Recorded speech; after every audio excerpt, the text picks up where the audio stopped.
સુરેન્દ્રનગરના એક વિડીયોએ ફરી એકવાર પોલીસની કામગીરી સામે સવાલ ઉઠાવ્યા છે અને પોલીસની દાદાગીરીના આરોપો લાગી રહ્યા છે। ઘટનામાં રાજેશ જાદવ નામના વ્યક્તિ છે, તેમને લાતો અને મુક્કાઓ મારવામાં આવ્યા હોય, લાફાઓ ઝીંકવામાં આવ્યા હોય જાહેરમાં, તે પ્રકારનો વિડીયો સોશિયલ મીડિયા પર વાયરલ થઈ રહ્યો છે અને આ ઘટનાના ઘેરા પડઘા પડ્યા છે। આ મામલે સુરેન્દ્રનગરના એસપી ગિરીશ પંડ્યાએ તપાસ પણ સોંપી છે। ત્યારે શું સમગ્ર મામલો છે, વિગતે સમજીએ।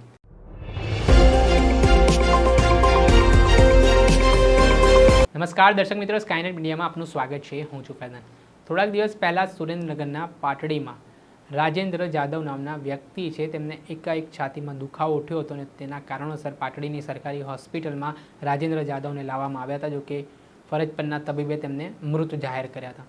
આ ઘટનાના કારણે રાજેન્દ્ર જાદવ સાથે આવેલા તેમના મોટા ભાઈ રાજેશ જાદવે હોબાળો મચાવવાની શરૂઆત કરી હતી। તેમણે ડૉક્ટરની કામગીરી સામે પણ અનેક પ્રકારના સવાલ ઉઠાવ્યા હતા, પોતાનો આક્રોશ છે વ્યક્ત કર્યો હતો। તેમણે પોતાનો ભાઈ ગુમાવ્યો હતો, તેના કારણે તેઓ હોસ્પિટલના ડૉક્ટર સામે પોતાની નારાજગી દર્શાવી રહ્યા હતા। ત્યારે આ ઘટનાને લઈને કોઈ અનિચ્છનીય બનાવ ન બને તે માટે ડૉક્ટરો દ્વારા તાત્કાલિક સ્થાનિક પોલીસને બોલાવવામાં આવતા પાટડી પોલીસના પોલીસ ઇન્સ્પેક્ટર સહિતનો કાફલો છે તે હોસ્પિટલે પહોંચ્યો હતો। હોસ્પિટલે પહોંચતાની સાથે જ પોલીસ ઇન્સ્પેક્ટર ભરત છાત્રાલિયા છે તે હાલ રાજેશ જાદવ નામનો વ્યક્તિ છે તેમની સમજાવવાનો પ્રયાસ કરી રહ્યા હતા। આ દરમિયાન રાજેશ જાદવ છે તેઓ અકળાયેલા તો હતા જ, ગુસ્સામાં હતા અને તેમણે પીઆઈ ભરત છાત્રાલયના ખભા ઉપર હાથ મૂકતા જ વિવાદ વકર્યો હતો અને આટલામાં પીઆઈ ભરત છાત્રાલયને અચાનક જ અહમ ઘવાઈ જાય છે અને તેઓ આક્રોશિત થઈને લાફો ઝીંકે છે અને ત્યારબાદ લાતો પણ મારે છે। સાથે જ તેમની સાથે રહેલા એએસઆઈ દ્વારા રાજેશ જાદવ ઉપર 10થી વધારે લાફો ઝીંકવામાં આવતા હોય તે પ્રકારનો વિડીયો સામે આવ્યો છે। પહેલાં તો આપ આ વિડીયો જોઈ લો।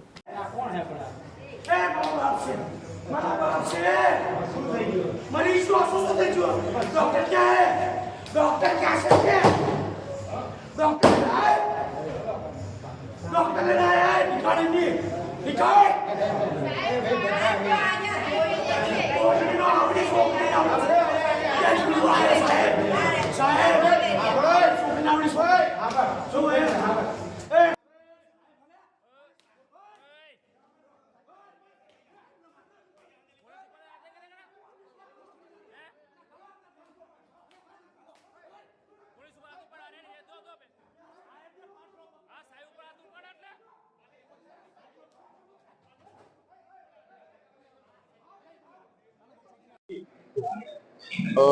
ગઈકાલે એક પાટડી હોસ્પિટલનો એક વિડીયો વાયરલ થયેલો છે। આ વિડીયો વાયરલ બાબતે પ્રાથમિક તપાસ કરતા જે વ્યક્તિ વિડીયોમાં દેખાય છે એ દારૂ પીધેલી હાલતમાં હતો અને એમણે ડોક્ટર સાથે ખૂબ જ ખરાબ રીતે વર્તન કરતા હોસ્પિટલ દ્વારા પોલીસ સ્ટેશનને જાણ કરેલી અને પોલીસના એવા સાથે પોલીસ સાથે પણ એમને ખરાબ વર્તન કરેલું।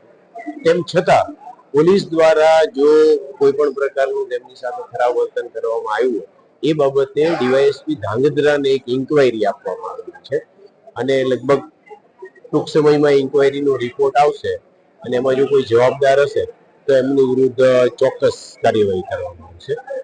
સાથે સાથે એ પણ હું ધ્યાને મૂકું કે હોસ્પિટલ્સની અંદર જે ડોક્ટર પોલીસ સાથે ખરાબ વર્તન કર્યું તેમ છતાં પોલીસ અધિકારી અને કર્મચારીઓએ તમામ લોકો સાથે સંયમથી કામ લેવું જોઈએ। હાલ આ વિડીયો સોશિયલ મીડિયા ઉપર ટોક ઓફ ધ ટાઉન બન્યું છે, ચર્ચાનું કેન્દ્ર બન્યું છે। પોલીસની કામગીરી સામે સવાલો ઉઠી રહ્યા છે અને આ મામલાના સંદર્ભમાં સુરેન્દ્રનગરના એસપી ગિરીશ પંડ્યા દ્વારા તાત્કાલિક અસરથી તપાસના આદેશો આપી દેવામાં આવ્યા છે। આ મામલે ધાંગધ્રાના ડીવાયએસપી જેડી પુરોહિત સમગ્ર મામલાની તપાસ કરી રહ્યા છે। ત્યારે જે મૃતકના પરિવારજનો છે તેમનું પણ નિવેદન સામે આવ્યું છે, તે પણ સાંભળીએ। જલુબેન બનાવમાં તો એવું હતું કે મારા દિયોર કામ ઉપર અહીંથી ગયા હતા, સવારે શિક્ષકમાં ફરજ નિભાવતા હતા। એ પાટડી એમના મકાન ચાલે છે, એ ખાલી દેખરેખ રાખવા ગયા હતા તો પાણીની મોટર બગડી હતી તો મોટર હમી કરવા ગયા, એ મારા દિયોરને એટેક આવ્યું। એ તો 4 વાગ્યાનો ટાઈમ હતો, કોઈ એમની આસળ પાછળ કોઈ હતું નહીં તો અમે તો ફેમિલી 3 જણા હતા તો એ ઘરે હતા, અમને તો કંઈ ખબર નથી। તો ગામના એ કોકે કીધું હશે કે માસ્તરને આવું થયું તો અમે તો બધા દોડાદોડમાં હતા। તો પછી મેં મારા છોકરાને ફોન કર્યો, કીધું ભાઈ કાકાને આવું થયું। એ લોકો એ ભાઈ મને પણ બોલવા લાગ્યો, તું શું બોલેશ, ચમ આવું બોલેશ, હું કાકા તો હાલ નોખા પડ્યા હી, ચમ આવું બોલેશ કે કીધું હા સાચી વાત છે, તું મારા છોકરા જા. તો મારો છોકરો ગાડી ઉપર ચલવી, ઉપર ગાડી ચલવી અને હોસ્પિટલ આવ્યો તો મારો દિયોર બહાર સૂતા હતા. મારો છોકરો એમ કહેવા માંડ્યા, આની આગળ પાછળ કોઈ માણસ કેમ નથી, આની સારવાર કેમ કોઈ કરતા નથી, આની આગળ બધા પોલીસવાળા તોય જવા નથી દેતા, તું ચમ જાશ અંદર? તો શું એનો કાકો હતો તો એનો ભત્રીજો હતો ન જાય? એની ખબર એને શું થયું એ તો જોવા માટે જાય કે નહીં? તો એ લોકો એ પણ મારવા માંડ્યા. તોય અમે કગરી વગરીને પગે લાગીને મારા છોકરાને લાયા ને તો ફરીવાર લઈ ગયા. આખી રાત મારા છોકરાને માર્યો, મારા છોકરાને ધમકાયો, મારા છોકરાને નાકુરામાંથી લોહી આવ્યું એવો સાહેબ માર્યો, અને મારા છોકરાને પાણી બી નથી આલ્યું આખી રાત.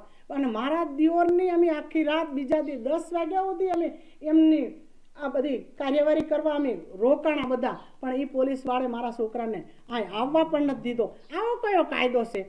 અને એ કે મર્ડર કરી નાખ્યું હોય છે માણસ, એ જેલમાં હોય છે, એને પણ એના પરિવારમાં એવું થયું હોય ને એને આવવા દે છે. તો આવા ચિયા પોલીસ છે, આવી ચિયો સરકાર છે? તો આનો મારે ન્યાય જોઈ સાહેબ, જોઈ.